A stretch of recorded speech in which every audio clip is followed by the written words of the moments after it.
Hello, everybody. My name is Cherise. If this is your first time on my channel, I am actually homeless, but at the time, I am actually living in my friend's RV on their property, so a little bit more of a stable situation for me right now.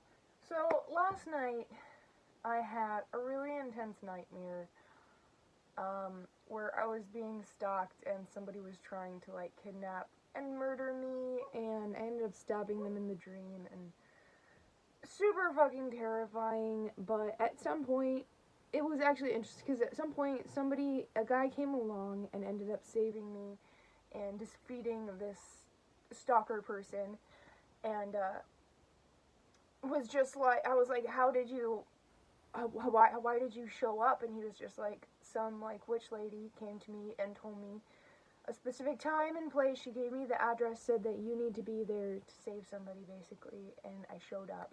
And then it flashes forward, or backwards again, to me running away from this creepy, terrifying person. And I woke up from my nightmare absolutely terrified. Absolutely terrified. I ran and grabbed my knife, and it took a little while to fall back asleep, but it's been a while since I've slept with my knife pulled out next to me, but this was definitely one of those nights, and it was really scary.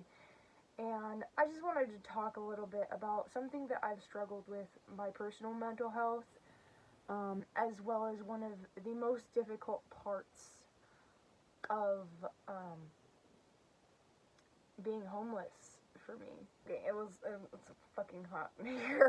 I would say one of the most difficult parts of homelessness, and since I moved into my car 3 years ago, and even just living here, that there's still some paranoia.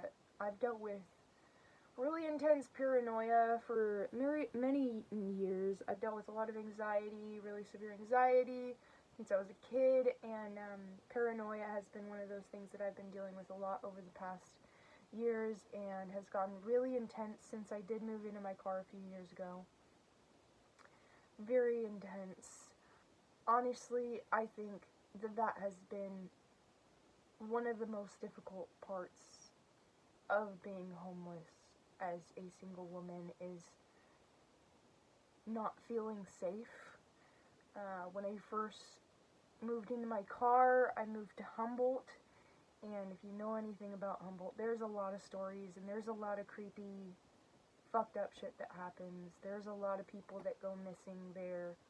There's just a lot of scary things. I've had some really terrifying experiences there. That's part of the reason that I do not live there anymore, is because it was very difficult for me to find places as a homeless woman where I actually felt safe and wasn't freaked out all the time at night. When I first moved there, 2 weeks in, I was drugged. This man put what I think is heroin in a blunt.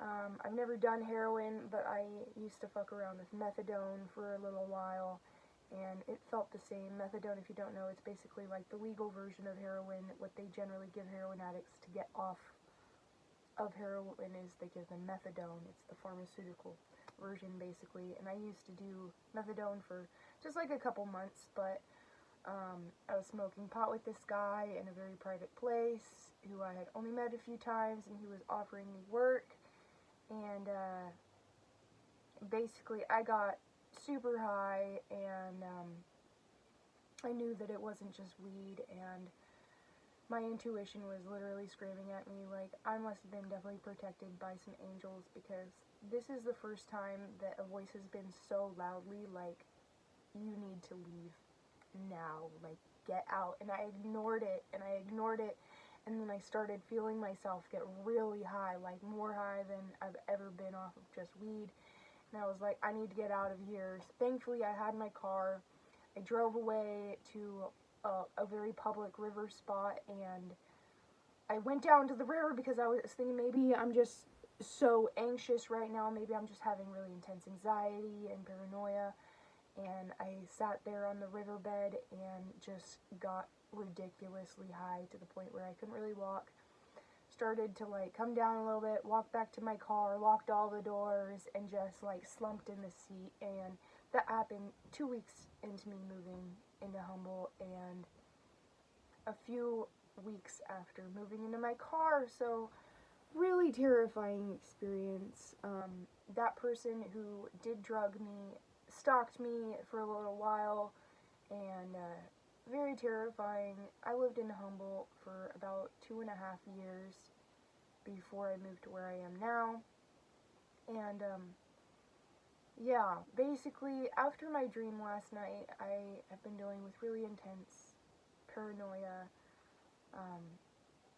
Today I decided to delete my Facebook because I feel like somebody keeps logging into it in different places, and this is actually, so I thought it was just the second time I thought that I'd been stalked, but I forgot about that dude who drugged me in Humble who was stalking me. This is the second time that I feel like I've been stalked over digital devices, and it's really scary. It's absolutely terrifying, honestly, to like not feel safe and to like have to go to bed holding a knife. Like, it's not my favorite experience. I am not willing to give up my YouTube channel though because of the paranoia, simply because this is a big dream of mine, and I am not going to allow paranoia and living in fear to defeat one of my dreams. I also do realize that I have dealt with very intense paranoia for years now, and that there is a good chance that that is not actually happening, and that this dream was just triggering a very deep fear that I still haven't worked through completely.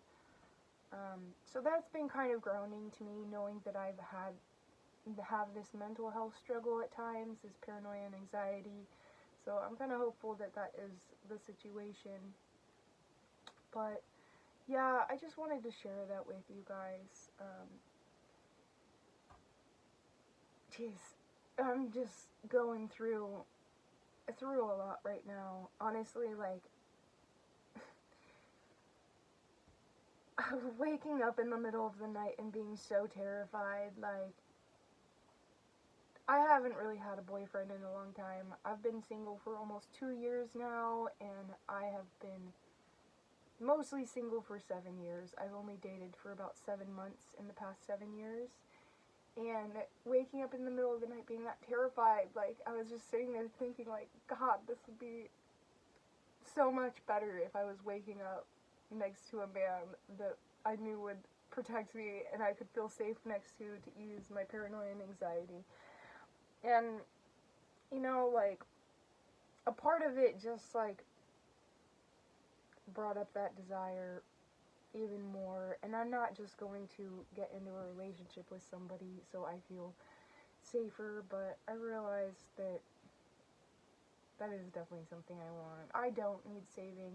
I am a fucking badass. I am there for myself in so many ways. I am such a badass. I've been through so much, and I still show up for myself, and I still choose to keep going every single day. Like, I'm fucking killing it. I'm doing fucking amazing for myself and being supportive and protecting myself and all of this. But at the same time, girl, gotta admit, like, sometimes I do want some beautiful man to, like, be my fucking hero, dude. I am a damsel, and sometimes I am in distress, so I do not have a problem with that. I do want a hero. I do. That's the romantic in me, for sure, and I don't have a problem admitting that to the world. But, yeah, so I just wanted to share this a little bit. I do like to share my dreams a lot, and nightmares are also very important, so I thought I would definitely share that nightmare as well as some of the, like, mental health struggles that I've dealt with for years, as well as something that's a really dark side of homelessness is this fear of not being safe, especially as a woman.